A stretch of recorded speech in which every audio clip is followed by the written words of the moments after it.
नमस्कार, मी राजेंद्र पुन्हा एकदा आपल्या सर्वांचे स्वागत करतो।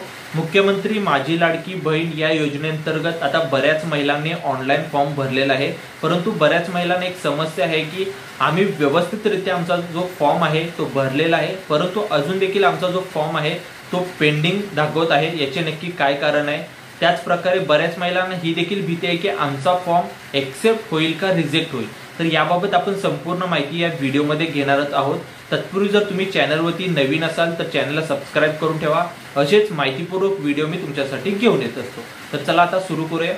आता कसं आहे, ज्या महिलांनी व्यवस्थितरित्या नारी शक्ती दूत ॲपवरून जर ऑनलाईन फॉर्म भरला असेल, डॉक्युमेंट्स व्यवस्थित अपलोड केले असतील, अटॅच केले असतील आणि तरी देखील जर तुमचा जो फॉर्म आहे पेंडिंग दाखवत असेल तर तुम्हाला काळजी करायची गरज नाही। तुम्ही फॉर्म सबमिट केल्यानंतर इन पेंडिंग टू सबमिटेड जर दाखवत असेल तर तुम्हाला काळजी करायची नाही, कारण तुमचा जो फॉर्म आहे तो व्यवस्थितरित्या सबमिट झालेला आहे। तो पुढे पेंडिंग मध्ये दाखवत आहे। जेव्हा त्याचे व्हेरिफिकेशन होईल तेव्हाच तो तुमचा फॉर्म एक्सेप्ट होणार आहे। त्यामुळे इन पेंडिंग टू सबमिटेड जर दाखवत असेल तर काळजी करू नका।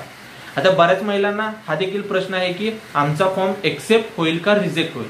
आता हे कसं आहे, जर ज्या महिलांनी व्यवस्थित डिटेल्स टाकून जर फॉर्म भरला असेल, व्यवस्थित डॉक्युमेंट अपलोड केले असतील, अटॅच केले असतील, कोणतीही चूक न करता, तर त्यांचा जो फॉर्म आहे तो एक्सेप्ट होणार आहे। त्यामुळे काळजी करायची गरज नाही। आणि बऱ्याच महिलांनी काय केलेलं आहे, फॉर्म भरताना भरपूर साऱ्या चुका केलेल्या आहेत। डॉक्युमेंट्स अपलोड करताना चुका केल्या आहेत। डॉक्युमेंट्स अपलोड करताना काय केलेलं आहे, आधार कार्डची फक्त पहिलीच बाजू अपलोड केलेली आहे।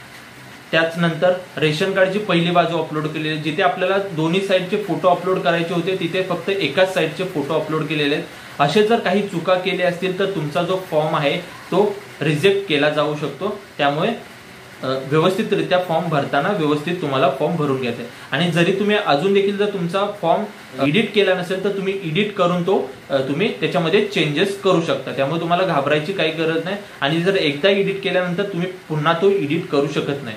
आणि जर तुम्ही व्यवस्थितरित्या जर तुमचा फॉर्म भरलेला असेल तर तुम्हाला काळजी करायची गरज नाही। तुम्हाला जे 1,500 रुपये आहेत ते तुम्हाला मिळणारच आहेत।